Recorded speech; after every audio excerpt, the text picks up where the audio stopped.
ये Dixon take को लेकर इनकी क्वेरी है अजीत जी। 9 शेयर हैं इनके पास डिक्सन टेक के और 12,638 पर इन्होंने ख़रीदा है।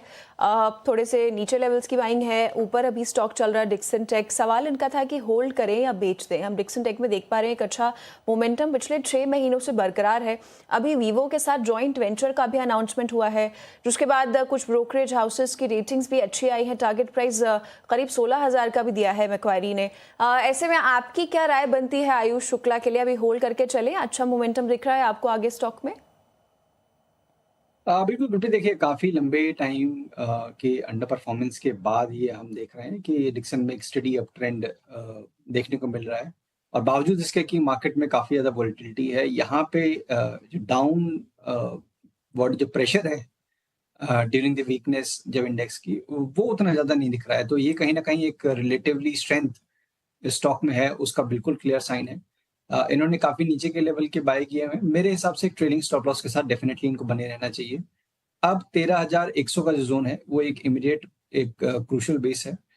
उसके स्टॉप लॉस को आप मेंटेन करिए। 14,000 के ऊपर करीब 14,500-700 तक के लेवल्स नियर टर्म में एंटिसिपेटेड है। उन लेवल्स के पास डेफिनिटली एक बार को प्रॉफिट बुकिंग करने की राय होगी।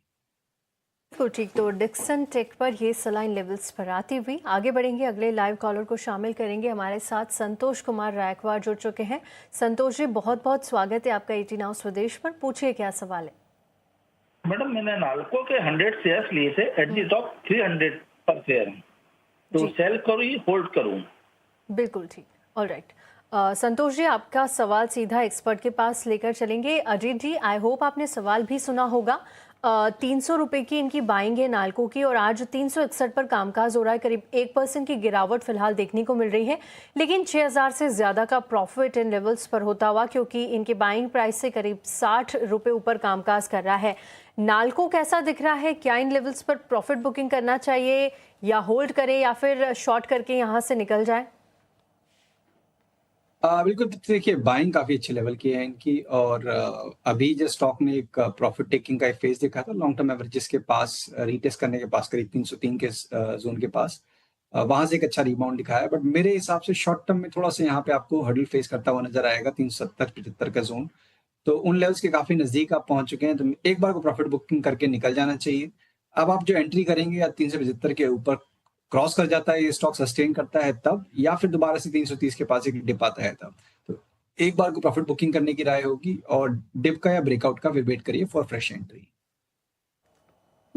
ठीक है, ये सलाह नाल्को को लेकर बनती हुई अजीत जी की तरफ से। आगे चलते हैं। अगला सवाल हमारे पास राहुल की तरफ से है। राहुल हमारे साथ लाइव भी है। गुड आफ्टरनून राहुल, बताइए क्या क्वेरी है आपकी आज की? राहुल, आप हमें सुन पा रहे हैं?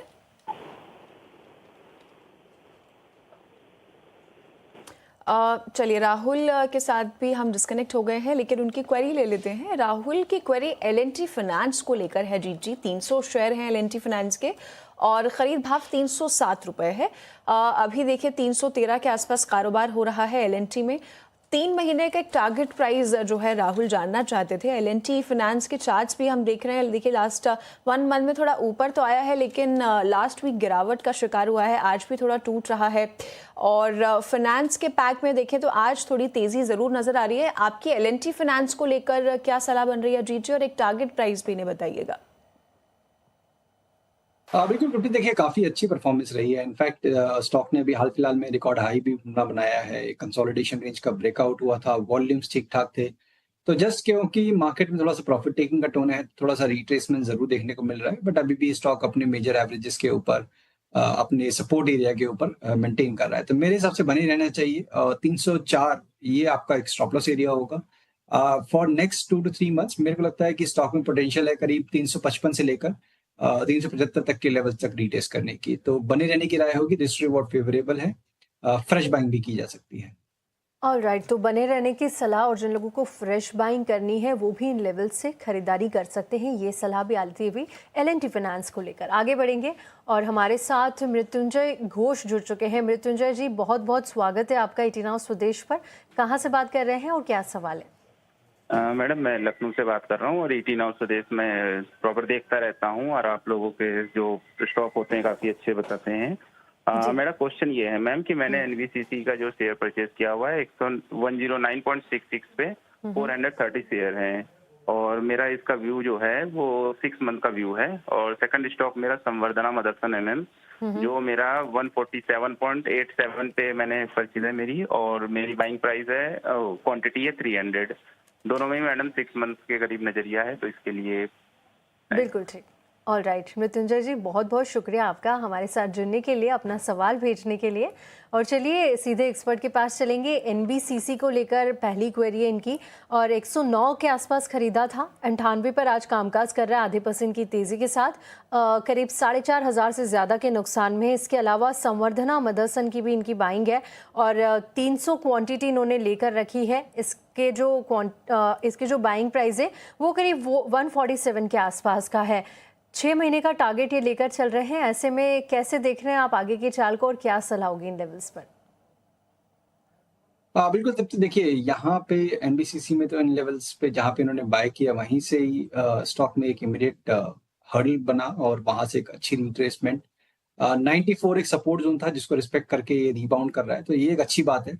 मेरे हिसाब से 101 102 के ऊपर जब निकलेगा तो दोबारा से इसमें आपको पॉजिटिविटी नजर आएगी, तो अभी तो बने रहने की राय होगी 94 के स्टॉप लॉस के साथ।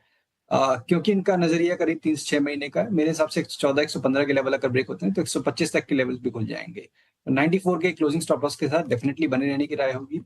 संवर्धना मदरसन में देखिए यहाँ पे भी काफी स्ट्रॉन्ग परफॉर्मेंस रही है। हाल फिलहाल में हमने स्टॉक को देखा था रिकॉर्ड हाई बनते हुए। थोड़ा बहुत डेफिनेटली प्रॉफिट टेकिंग आई है, बट अभी भी स्टॉक अपने 20 EMA के पास, जो कि दिखाता है ओवरऑल मोमेंटम स्टॉक में, उन्हीं लेवल्स के पास ही कंसोलिडेट कर रहा है। तो यहाँ पे भी बनी रहने की राय होगी। 135 ये इमीडिएट बेस है, वो आपका स्टॉप लॉस एरिया रहेगा। ग्रेजुअली करीब 165 170, क्योंकि अब आप रिकॉर्ड हाइस के काफी नजदीक हैं, तो मींस अनचार्टेड टेरिटरी की तरफ बढ़ जाएंगे जब भी आप 150 के लेवल को क्रॉस करेंगे। तो 135 के स्टॉप लॉस के साथ बने रहने की राय होगी। 150 से लेकर 165 ये आपके अपसाइड के रेंज होंगे। ऑल राइट, तो संवर्धना मदरसन और एनबीसीसी को लेकर ये सलाह और लेवल्स एंड स्टॉप लॉसेस भी आपको बता दिए गए हैं। गुड आफ्टरनून मैम, मेरा नाम गौरव है। Good afternoon. मेरे पास तेजस नेटवर्क के 100 शेयर है जी। 634 के बाइंग प्राइस पे और मैं 1 से 1.5 साल रुक सकता हूँ इसमें। और मुझे ये भी बता दीजिए कि मैं इसको एवरेज कहाँ करूँ? ठीक है गौरव जी, आपको सलाह दिलवा देते हैं इस पर। अजीत जी, गौरव का सवाल आपने सुना। 634 पर इन्होंने तेजस नेटवर्क्स का स्टॉक खरीदा है, 100 शेयर्स इनके पास, और 634 पे खरीदा है, इसलिए थोड़ा नुकसान हो रहा है क्योंकि हम देख पा रहे हैं अभी 557 के आसपास भाव चल रहा है स्टॉक का। जानना चाहते हैं इनके लेवल्स के आसपास कब आ सकता है? अभी थोड़े 1-2 साल और रुक भी सकते हैं, और एवरेजिंग को लेकर भी सलाह चाहते हैं। बिल्कुल गुरप्रीत, देखिए काफी मेजर करेक्शन के बाद इसमें पिछले करीब 3-4 महीनों में एक अच्छी रिकवरी, मींस आपने देखा था स्टॉक को करीब 294 तक के लोज बन गए थे in the month of February this year, और वहां से आपने 660 तक के एक छलांग देखी। तो एक नॉर्मल कंसोलिडेशन प्रॉफिट टेकिंग जो कि स्टॉक में होना चाहिए, वही एक दिख रहा है अभी। मेरे हिसाब से जो नेक्स्ट लेग ऑफ अपमूव आएगा वो 660 के ऊपर ही आएगा। उसमें फिर आप देखेंगे कि स्टॉक करीब 780 से लेकर करीब 850 तक के लेवल तक भी पहुंचने का पोटेंशियल दिखाएगा।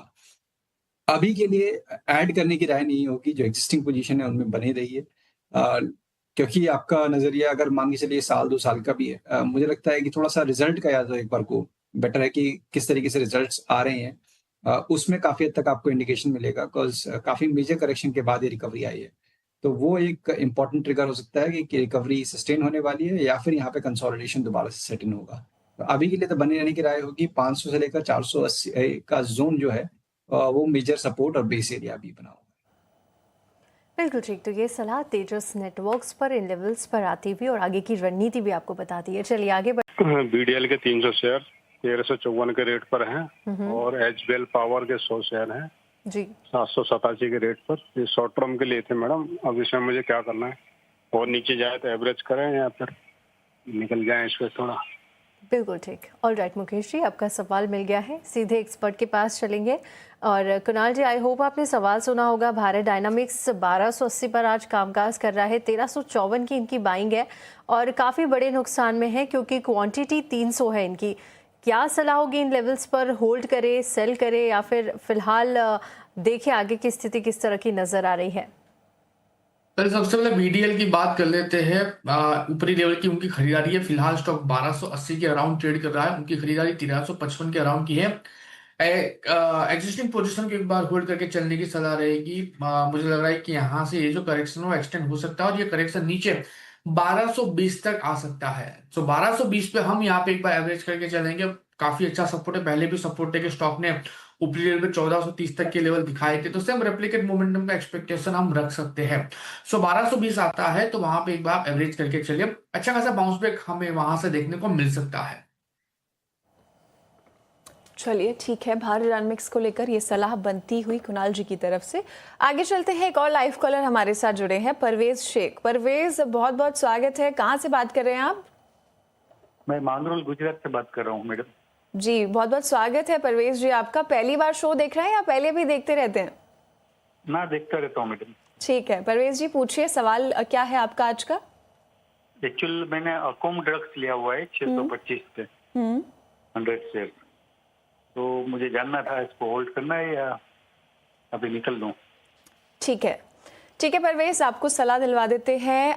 कुणाल जी अकोम ड्रग्स पर सलाह चाहते हैं परवेज। 625 पर ख़रीदा है, अभी 688 के आसपास चल रहा है। थोड़ा प्रॉफिट भी हो रहा है, प्रॉफिट बुक करके एग्जिट ले लें या अभी और अच्छा मोमेंटम देख पा रहे हैं आप? क्योंकि चार्ट्स तो अच्छे नज़र आ रहे हैं, एक बड़ा अच्छा अपवर्ड मोमेंटम बरकरार है। लास्ट 6 मंथ्स में 55% का रिटर्न जो है इन्वेस्टर्स को दिया है। इनके लिए क्या सलाह रहेगी? वेल, व्यू यहाँ पे पॉजिटिव साइड का ही मेंटेन करके चलने की सलाह है।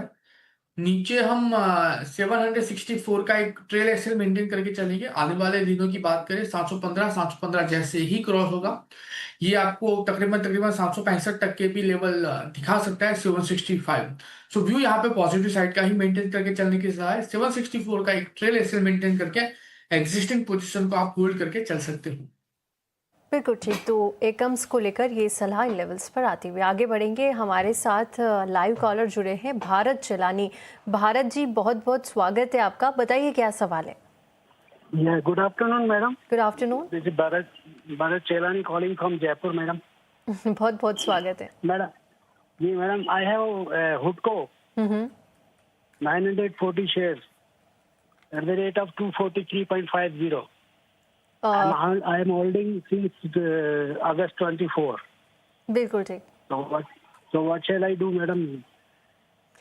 एक बार क्वांटिटी कंफर्म कीजिए, 940 या 980? 940 मैडम। 940, all right. और नजरिया क्या है आगे का आपका? मैडम, मैं तो लॉन्ग टर्म इन्वेस्टर हूँ मैडम। अच्छा, लेकिन अभी बिल्कुल बहुत ठीक। दिनों से एवरेज करते करते ये 243 तक पहुंचा हूँ मैडम। 336 से लेना चालू किया था मैंने। जी मैडम ठीक है, बिल्कुल तो ठीक। बताइए मैडम क्या करना चाहिए? हाँ भरत जी, बिल्कुल आपको यहाँ पर इसका जवाब ज़रूर मिलेगा। और कुणाल जी, कैसे देख रहे हैं आप हुडको की चाल को? देखिए आज 207 पर है और इनका जो बाइंग प्राइस है वो 243 है। इनका कहना है कि एवरेज करते करते वो यहाँ तक पहुँचे हैं। 940 की क्वांटिटी है और करीब 33,000 से ज़्यादा का नुकसान हो रहा है। लंबी अवधि में आगे के चार्ट्स कैसे दिख रहे हैं? क्या यहाँ पर बने रहने की सलाह होगी? डेफिनेटली यहाँ पे बने रहने की ही सलाह रहती है। एक अच्छा खासा फंडामेंटली स्ट्रॉन्ग स्टॉक है, घबराने वाली बात नहीं है। हाँ, 243 की उनकी एवरेज कॉस्टिंग है। मैं कहूँगा कि थोड़ा सा वेट कर लीजिए एंड आने वाले दिनों में स्टॉक यहाँ से 219 जैसे ही ब्रेक होगा, ये 260 तक के लेवल हमें दिखा सकता है। तो ओवरऑल व्यू यहाँ पे पॉजिटिव साइड का ही मेंटेन करके चलने की सलाह है। एक अच्छी खासी मोमेंटम आगे जाके हमें ये पर्टिकुलर स्टॉक में देखने को मिल सकती है, तो इसको होल्ड करके ही चलने की सलाह यहाँ पे रहती है। चलिए, तो हुडको पे होल्ड करने की सलाह और अच्छा मोमेंटम देखने को मिल सकता है। आगे बढ़ते हैं। एक सवाल हमारे पास यूट्यूब से आया है, निधि जोशी का सवाल है ये, सुज़लॉन को लेकर है। 90 शेयर हैं सुज़लॉन के और 59.4 पर इन्होंने एंट्री ली है। पूछना चाहती हैं कुणाल जी कि अभी और बाइंग करें? 52 वीक हाई जाएगा ये स्टॉक थोड़ा सा नुकसान होते हुए, और सुज़लॉन को लेकर क्या राय बनती है आपकी? 52 वीक हाई लगता है हिट कर पाएगा आने वाले टाइम में? वेल, एक्चुअली देखने जाए तो यस, हो भी सकता है एंड टाइम ले भी सकता है। 59 के अराउंड उनकी खरीदारी है, 53 के अराउंड ये स्टॉक ट्रेड कर रहा है। प्रेजेंट लेवल पे एक बार 50 के स्ट्रिक्ट एसएल के साथ एक बार एवरेज करके चलने की सलाह रहेगी। आने वाले दिनों में 60 जैसे ही क्रॉस करेगा, ये वापस 75 तक के लेवल हमें दिखा सकता है। जो प्रेजेंट लेवल है 50 का स्ट्रिक्ट एक्सेल मेंटेन करके एक बार यहाँ से एवरेज करके चलने की सलाह यहाँ पे रहती है। एक तो ये सलाह सुज़लॉन एनर्जी पर इन लेवल्स पर कुणाल जी की तरफ से।